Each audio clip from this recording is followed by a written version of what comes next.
L'île Grande est située en Bretagne Nord, dans les Côtes d'Armor, sur la commune de Pleumeur-Bodou.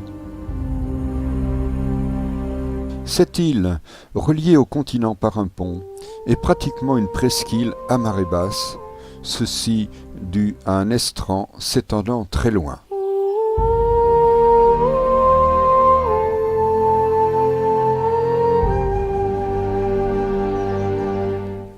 D'une superficie d'environ 200 hectares, on y compte 800 habitants permanents appelés îles Grandais.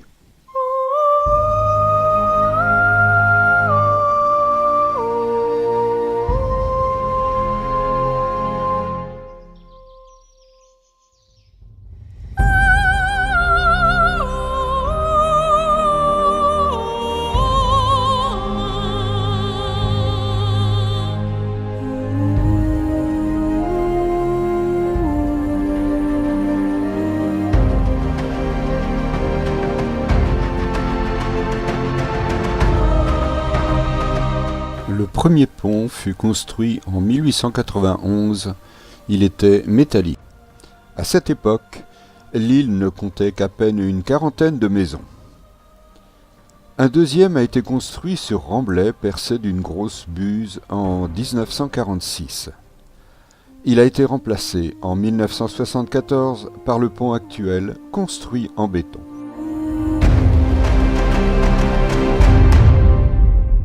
Utilisé par les anciens, présent sous toutes les formes sur l'île Grande, le granit est omniprésent.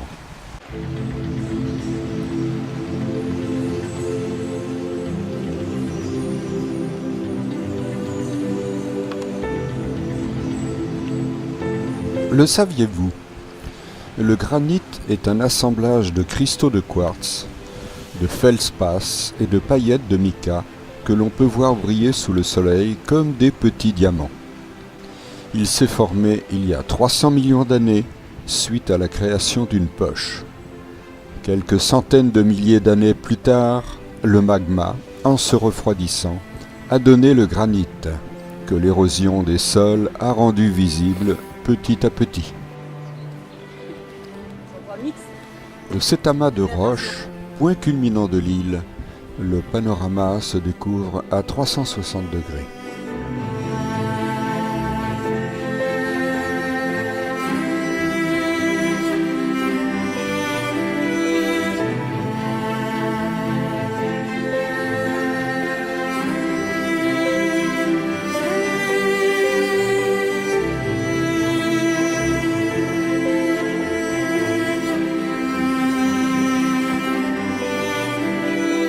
C'est de 1820 à 1989 que ces granits bleus et gris ont été intensément exploités sur l'île dont on voit encore les vestiges de carrières. Au début du siècle, 800 tonnes de granit étaient extraits. Ils étaient expédiés par gabarre ou goélette dans tout le pays. Ils ont servi à construire entre autres le viaduc de Morlaix, l'église de Loannec, la gare de Saint-Brieuc, le quai de Portrieux, mais aussi les trottoirs de Paris et de nombreuses autres villes françaises.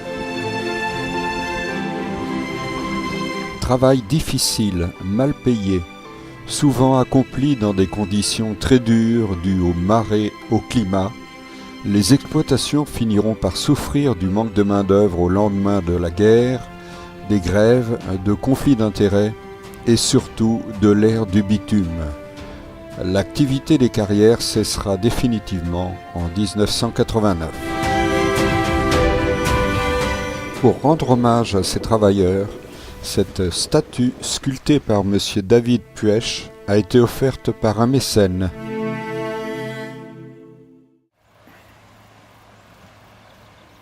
Selon la légende, les amoureux, avant de convoler en justes noces, devaient se rendre à la fontaine Saint-Sauveur afin de savoir si leur mariage serait une réussite.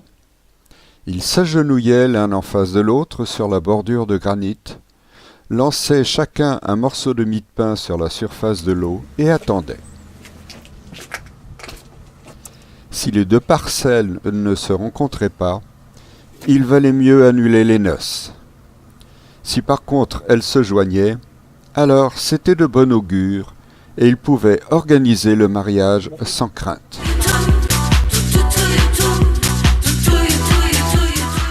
De même, lorsque les petits tardaient à marcher, il était recommandé de les plonger 3 fois de suite dans les eaux de la fontaine.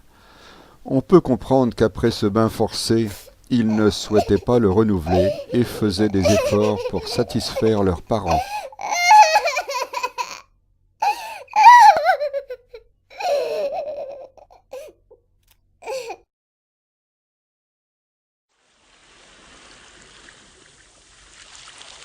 Voyez ce rocher au loin, en face de Port Gwen. Il s'agit du rocher du Corbeau. Je vais laisser au roi Arthur le soin de raconter sa légende. En effet, alors que je faisais la fête dans mon château de Kerduel en Pleumeur-Baudou, avec la reine Gwen Arcante, la fée Morgane, jalouse, m'a enlevé et m'a emmené sur l'île d'Aval où se dresse le rocher du Corbeau.